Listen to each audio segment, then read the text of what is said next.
and Brad, the two most famous physical therapists on the internet. Hi folks, I'm Bob Schroep, physical therapist. Brad Heineck, physical therapist. Together we are the most famous physical therapists on the internet. In our opinion, of course, Today we're going Bob. to talk about top 5 exercises for chronic low back pain. This is that pain that just doesn't seem to go away. And we want to get some different components for the exercises, and we're going to include them all.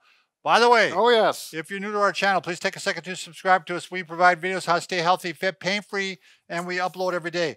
Also, go to bobandbrad.com because we're always giving something away. Go to the giveaway section and find out what it is. I don't know. Tell us because it's a future video. Go to Facebook. Also, you'll find it pinned to the top of the page, the contest that is. Right. And if you want a short version of it, go to Instagram or Twitter. Because we have a short version of our program every day, 60 seconds. And those are done very well, by the way. Yeah, we make a nice synopsis. All right, the first thing you want to do when you have chronic low back pain, you want to make sure you're on a walking program. Sure. That walking is going to act like nature's natural balm. It's going to help calm things down. It's going to get more blood flowing.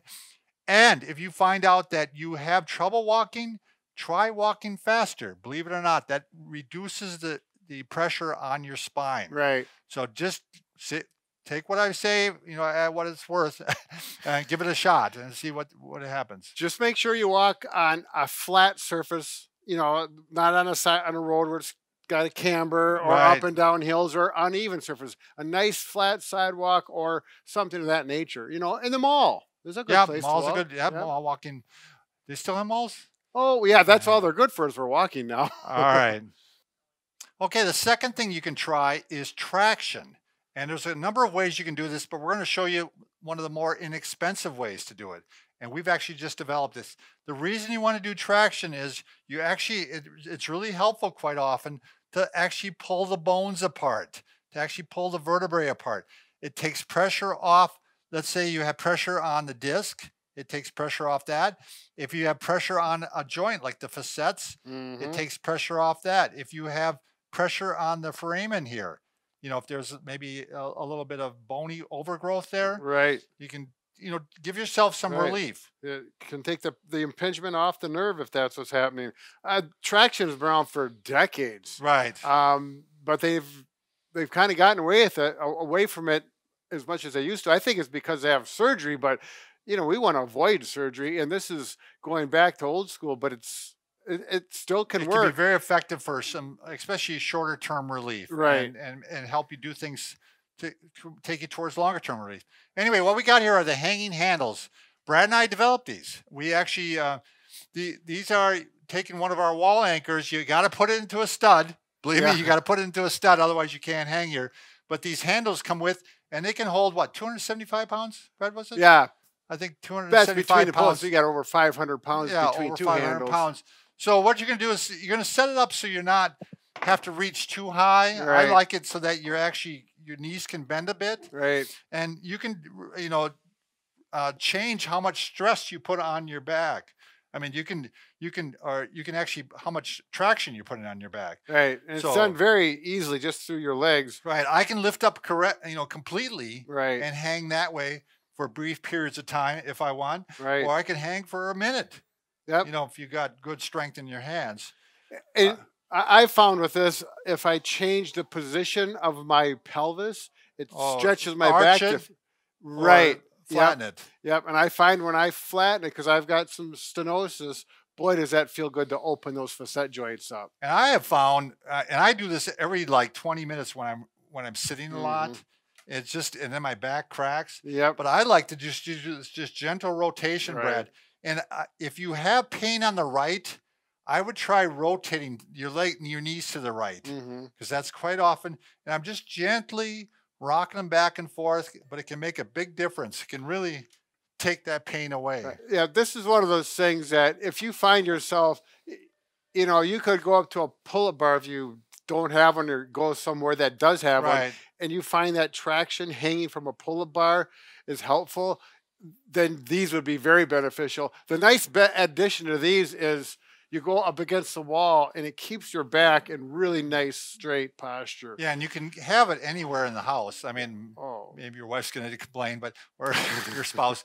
But I mean, I have it right near my office, so I can right when I'm working, yeah. I can just go right over to it, and it just wakes me up too. Yeah. So So you could. I put my legs like this, and you see how I tighten my stomach in, and right there, it just feels really good. And yeah, there's a lot of variations. We'll have to spend some more time on this another time. But exactly. let's go to number 3. All right, number 3 is you have to get some movement in the spine. It's just going to make it feel a lot better. We've got a bunch of them you can try here. You don't need to do all of them. Just pick up some of them that feel the best and try and stick with those. Right. They should be movements that are pretty much pain-free. Right. Or at least part of the motion. We'll go through that in detail on And these. we'd like to make it your back actually feels better after you do it or while you're doing it. Right. So the first one is cat camel. Brad's going to show that. You can do this on your bed, like I'm doing here, or down on the carpeted floor works, well too, depending on what's easier for you. But you just round the back up and then arch and go the opposite direction. Now you might find that once you get so far it's painful, then you're going to stop and don't go into the pain and go back up to that pain-free range. You only may have half the motion initially, but after doing these for a few days and things start to improve, then you can get to that full range of motion. Now look, Brad, what Brad's doing with his head too. He's bringing, when he humps up this way, he puts his head down, and when he arches up the other way, he brings his head up. Yeah.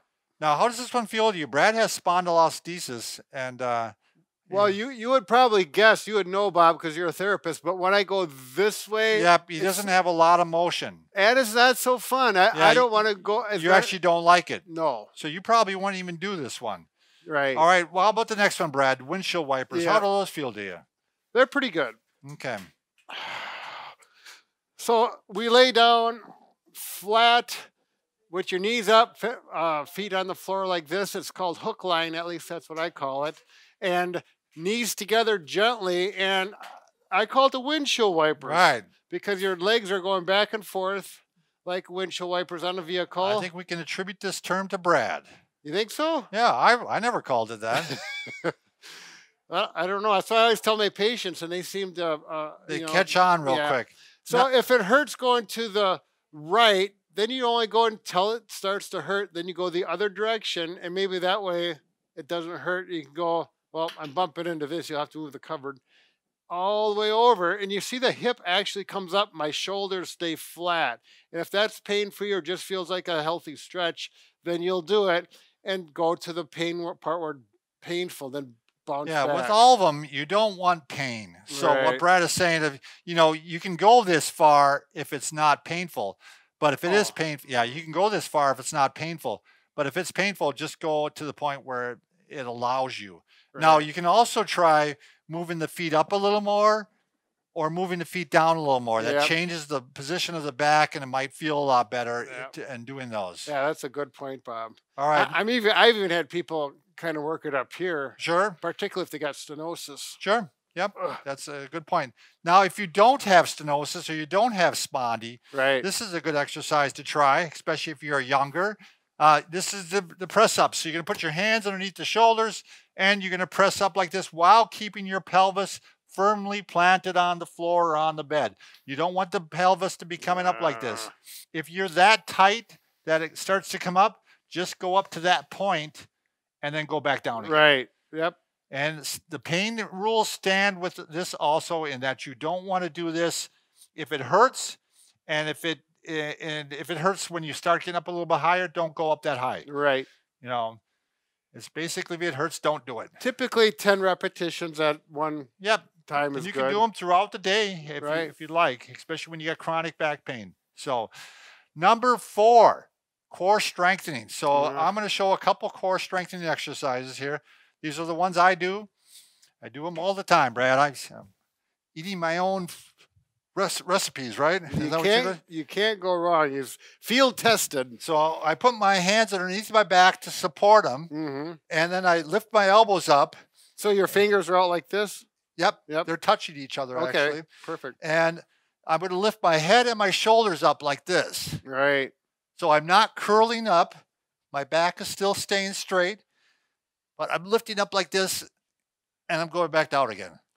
Lifting up, going back down again. Now, you'll see a lot of people will promote what we call the V setup, where you Yeah, go all the way up. like this. But that puts a fair amount of stress on the back. Oh, that's terrible for your back. And so, yeah, so we don't do that. The way I actually do these, Brad, is I think I've showed you before. I go like this, and I do these. And I'll tell you, I have to actually rest every 10 reps. I do 10, and I go rest for 2 rep beats. Then I do 10 more. Oh. And then I get up to 50. I am burning. I mean, that's about as far as I can go. It's amazing when you add the legs in with it, how much more it works the abdomen. All right, then you want to go right onto your side, and you can start on your knees because it'll be a lot easier. And you're going to go ahead and just lift up, and you're going to do some planks like this.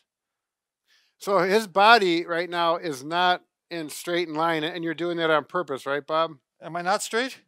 Well, you're flexing the hips a little bit. Oh, yeah. I mean, it doesn't matter what the hips are doing. The back is straight. Right. No, your back is good.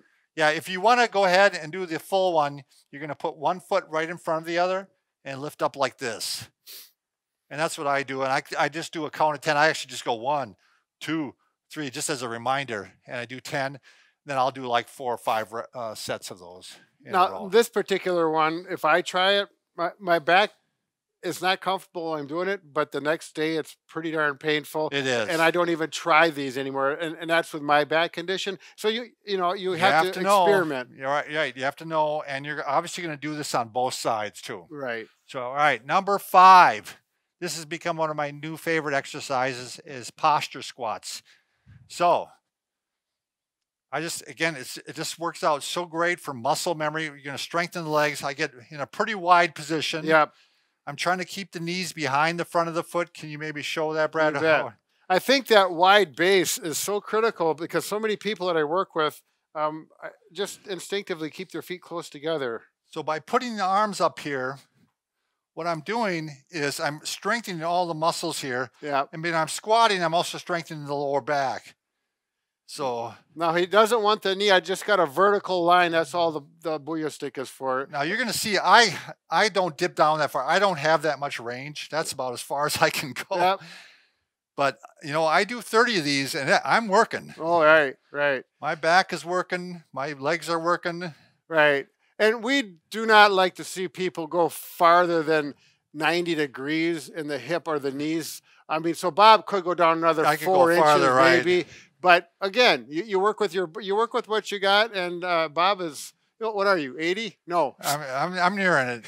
I feel like 80. No, but there's most people, what are you, 59? 59. 59 have a hard time doing that, and that's fine. Right. And the thing is, this really carries over to whenever I lift something now. Right. Like whenever I lift something, it just, my body, my memory kicks in. I'm like, and right away, my legs are wide apart. I'm squatting down, and everything's firing up and protecting my back. Right. So yeah, when you get to the point you don't have to think about it anymore, that's huge. Right. Making it automatic, and you don't have to, that's going to start knocking your pain levels down. If you add all these 5 into your life. So remember, Brad and I can fix just about anything except for a broken heart. But we're working on it.